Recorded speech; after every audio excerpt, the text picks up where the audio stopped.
Alors, je m'appelle Terry Baladjoutou, je suis mariée et maman de 2 enfants, bientôt 3.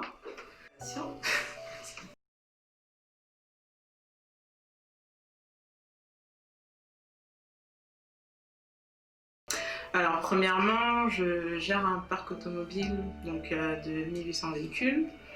En fait, ce sont des véhicules de la société qui sont attribués à nos collaborateurs, donc des véhicules de fonction précisément. Et donc, en fait, moi, je gère toute la partie achat, logistique, euh, voilà, en gros, et la vie quotidienne en fait du véhicule pour nos collaborateurs. Voilà, donc c'est aussi une grosse partie livraison de véhicules, donc qui se fait dans la France entière, et du coup qui prévoit pas mal de déplacements, puisque ce sont des livraisons groupées, organisées, donc c'est des livraisons de plus de 600 véhicules à chaque fois. C'est toute une logistique en fait à organiser, et voilà, moi je m'occupe de ça.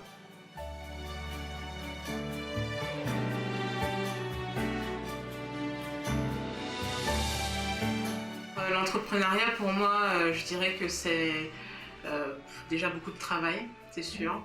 Prendre des risques, n'aie pas peur de prendre des risques. S'entourer de personnes compétentes, j'insiste là-dessus. De personnes qui nous encouragent aussi, parce que moi j'ai eu beaucoup d'encouragement dans tout ce que j'ai pu faire. Comme je disais tantôt, voilà, ne pas avoir peur de prendre des risques, passer à l'action, voilà, ça c'est important. Et voilà, et beaucoup de travail, des heures, des heures, des heures de travail. Ne pas compter ses heures, voilà, c'est ça.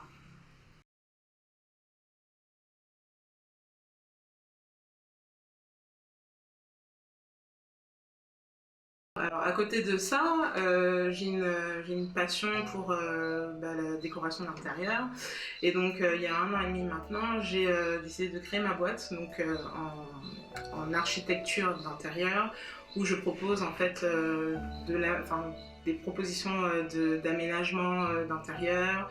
Et là, pour le coup, j'ai une équipe derrière moi, donc une équipe d'artisans, que ce soit des électriciens, des maçons, des poseurs de sol, des cuisinistes, etc., qui travaillent donc avec moi, voilà, et qui m'accompagnent en fait lors de tous mes chantiers et de tous mes projets déco.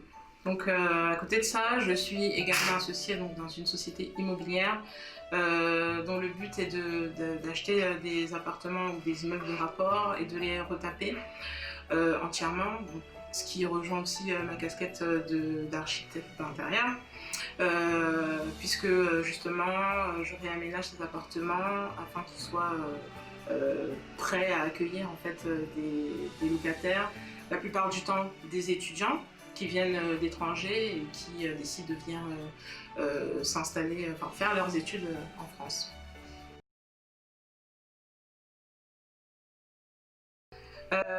Les ingrédients, je sais pas. Je dirais que je suis bien accompagnée. J'ai un entourage présent pour moi, vraiment. D'autant plus que, étant maman, bah, il faut beaucoup d'organisation.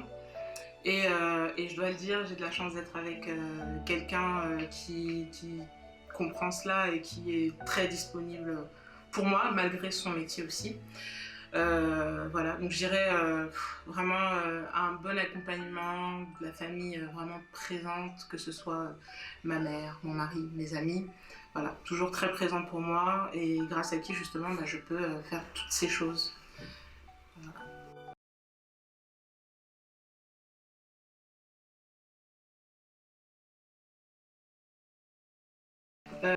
Donc je dirais que c'est beaucoup d'organisation, puisque mes journées sont rythmées entre ma vie de femme, ma vie professionnelle et à la fois ma vie de maman.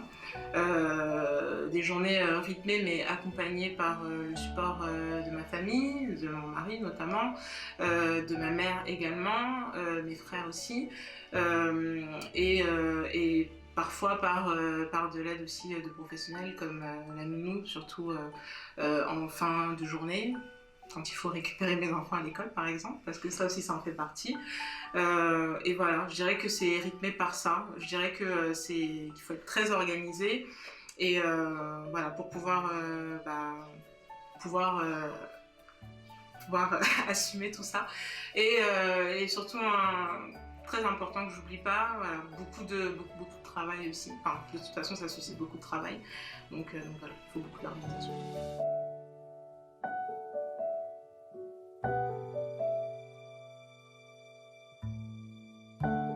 Je trouve le mot échec un peu dur.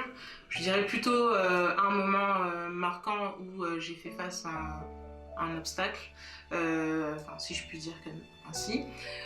C'était, disons, la naissance de mon fils. Donc j'ai eu mon fils à 19 ans. Je viens d'une famille qui est plutôt assez conservatrice, comme on dit, et c'est vrai que à ce moment-là, pour ma famille, c'était, enfin, ma vie était fichue. Et j'ai dû en fait me battre en ce sens, me dire que bah, non, ma vie n'est pas fichue, et surtout en fait prouver aux gens qu'effectivement ma vie n'était pas fichue et que bah, malgré, enfin je dis malgré, c'est pas le bon mot, mais faut dire que cette situation, en fait, malgré la situation qui était pour ma famille un peu compliquée, bah, je me suis dit que j'allais en faire une force. Et cet événement m'a permis d'être beaucoup plus forte. Enfin, m'a mis des sortes de carapaces, voilà, d'être beaucoup plus forte, d'avoir envie, d'être une fonceuse. Moi j'ai peur de rien. Voilà, pour dire vrai. Et voilà, c'est ce qui fait la femme que je suis aujourd'hui, cette femme battante qui ne recule devant rien, voilà, et qui ose.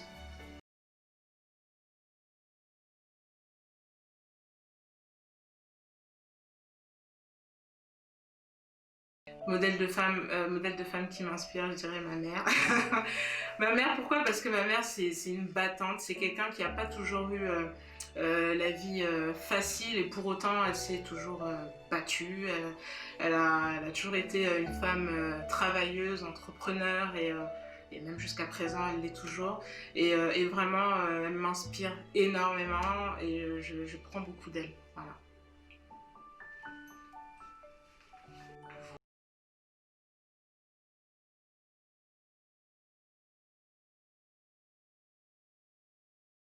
Moi, je dirais plutôt le mélange. Enfin, moi, j'aime particulièrement le mélange de styles. C'est ce que je trouve beau, en fait, voilà. Mélanger les époques aussi, voilà, aussi bien le vintage que le contemporain, voilà. C'est ce que je trouve beau. Et surtout, je sais pas si c'est parce que je suis africaine, mais moi, dans mes designs, personnellement, même d'ailleurs si vous venez chez moi, j'aime beaucoup mélanger l'artisanat africain au moderne, au contemporain, pardon. Voilà, je trouve que c'est, bah, ça représente, enfin, c'est ce qui fait que au final c'est beau. Voilà, si on peut dire beau.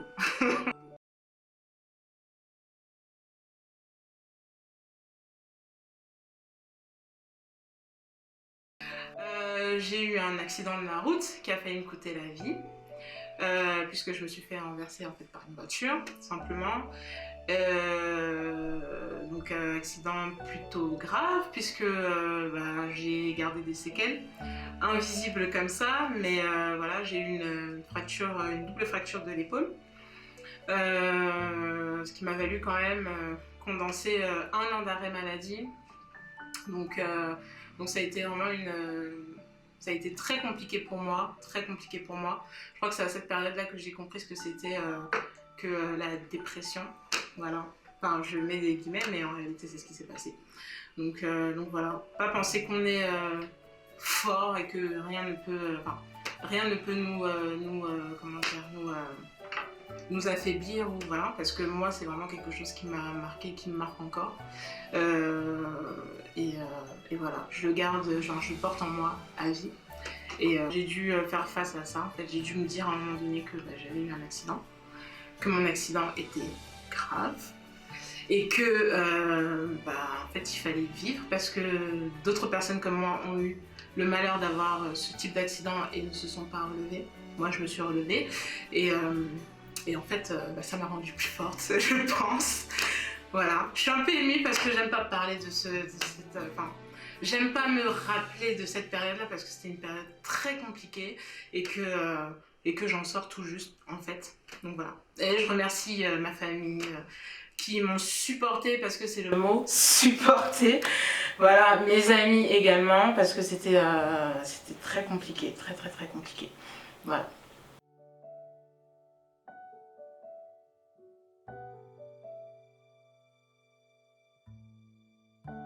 Voilà. Ce que j'aimerais dire à la femme africaine d'aujourd'hui, c'est de s'assumer, c'est de continuer de répandre cette belle culture qu'on a en Afrique, et je parle vraiment de toute l'Afrique en général. Moi personnellement, c'est ce que je fais dans mes designs, voilà, c'est de continuer en fait de faire connaître cette culture même à l'international, de s'assumer, de pas avoir peur de ses origines. Euh, voilà. Et ce que je dirais à la femme africaine de demain, c'est de continuer de perpétuer tout ça, de continuer de faire voir au monde entier qu'on a une belle culture et qu'on a beaucoup de savoir et